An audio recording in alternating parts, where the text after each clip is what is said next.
کبھی بھی کسی کو نیچی نظر سے مت دیکھو، کیونکہ تمہاری جو حیثیت ہے یہ تمہاری قابلیت نہیں بلکہ اللہ کا تم پہ کرم ہے۔ مفت میں صرف ماں باپ کا پیار ملتا ہے، اس کے بعد دنیا میں ہر رشتے کے لیے کچھ نہ کچھ چکانا پڑتا ہے۔ اگر اللہ پاک تمہاری دعائیں پوری کر رہا ہے تو وہ تمہارا یقین بڑھا رہا ہے، اگر دعائیں پوری کرنے میں دیر کر رہا ہے تو تمہارا صبر بڑھا رہا ہے، اگر تمہاری دعاؤں کا جواب نہیں دے رہا تو وہ تمہیں آزما رہا ہے، اس لیے ہمیشہ دعا مانگتے رہو۔ اگر حالات پر آپ کی گرفت مضبوط ہے تو زہر اگلنے والے آپ کا کچھ نہیں بگاڑ سکتے۔ کبھی ماں باپ کی یاد آئے تو بہن بھائی مل کر بیٹھا کرو، کسی کے چہرے پر ماں مسکراتی نظر آئے گی، کسی کے لہجے میں باپ۔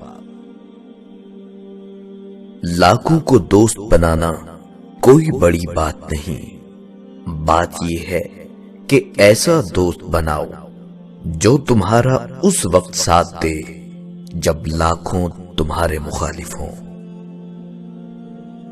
زندگی کا مزہ ہی تب ہے جب چاروں طرف سے لوگ تمہیں ہرانے میں لگے ہوں اور تم بیچ میں شیر کی طرح اپنے وجود کو باقی رکھے ہو۔ جانے والے کو جانے دیجیے، آج رک بھی گیا تو کل چلا جائے گا۔ کہتے ہیں مرد وہ ہے جو اپنی بہن کے نصیب سے ڈر کر دوسروں کی بہن کے جذبات سے نہ کھیلے۔ کسی کو دکھ دینے میں رعایت ضرور کرنا، کیونکہ یہ پلٹ کر ضرور آتے ہیں۔ خاموشی سے کی گئی دعا اور محبت دونوں بہت طاقت رکھتی ہیں۔ وقت سب کو ملتا ہے زندگی بدلنے کے لیے، لیکن زندگی دوبارہ نہیں ملتی وقت بدلنے کے لیے۔ یاد رکھو، نماز 5 وقت اور اخلاق 24 گھنٹے فرض ہیں۔ نادان ڈھول کی مانند ہوتا ہے، بلند آواز ہوتا ہے مگر اندر سے خالی ہوتا ہے۔ اگر اولاد کو تحفہ نہ دیا جائے تو وہ کچھ وقت تک روئے گی، مگر علم نہ دیا جائے تو وہ عمر بھر روئے گی۔ حضرت علی رضی اللہ تعالیٰ عنہ نے فرمایا، جو شخص تم پر غصہ کرے مگر پھر بھی تعلق ختم نہ کرے، وہ برے وقت میں تمہارا سچا ساتھی ہے۔ جو ظلم کے ذریعے عزت چاہتا ہے، اللہ اسے انصاف کے ذریعے ذلیل کرتا ہے۔ ایک عورت نے کسی عالم سے پوچھا، اسلام نے ہمیں شوہر کی اطاعت اور فرمانبرداری کا پابند کیوں کیا ہے؟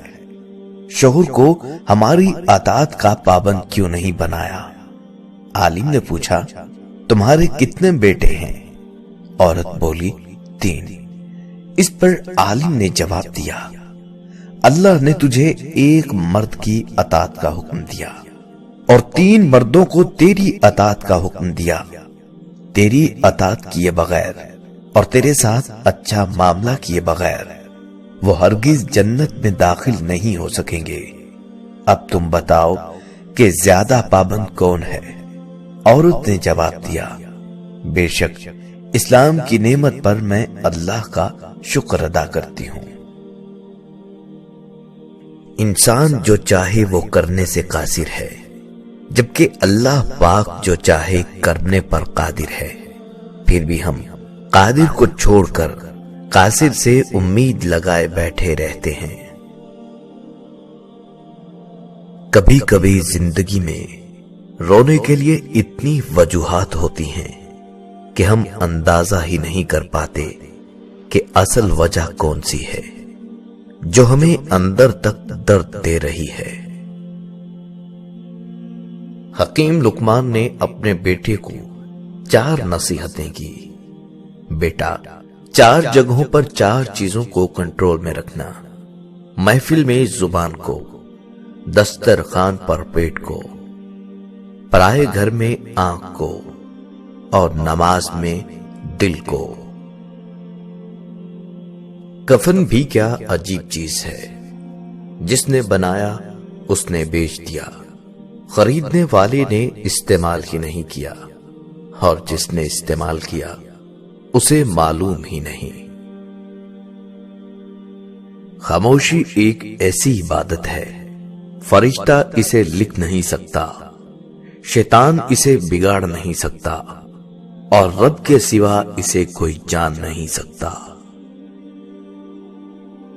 کہتے ہیں کہ اگر تہجد کے وقت آنکھ کھل جائے تو سمجھ لو بلاوا آسمان سے آیا ہے۔ دلوں پر لفظ نہیں، لہجے اثر کرتے ہیں۔ بڑا ہی جان لیوا ہے یہ، بڑا ہی جان لیوا ہے یہ، اہم ہونے کا وہم ہونا بھی۔ گرتے ہیں سجدوں میں ہم، گرتے ہیں سجدوں میں ہم اپنی حسرتوں کی خاطر اقبال۔ اگر گرتے صرف عشق خدا میں تو کوئی حسرت ادھوری نہ رہتی۔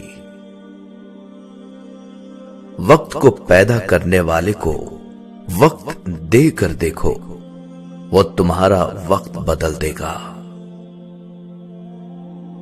لوگ دیر نہیں لگاتے لا تعلق ہونے میں، اس وقت جب آپ ان کے لیے بیکار ہو جاتے ہیں۔ آپ کا ایک لفظ زخم بھی بن سکتا ہے اور مرہم بھی بن سکتا ہے، کیونکہ اختیار آپ کے پاس ہے۔ یہ مت سوچو کہ تم چھوڑو گے تو ہم ٹوٹ جائیں گے، یہ مت سوچو کہ تم چھوڑو گے تو ہم ٹوٹ جائیں گے۔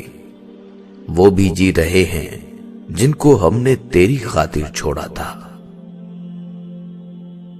زندگی ایک بار ملتی ہے، جو کہ سراسر غلط تصور ہے۔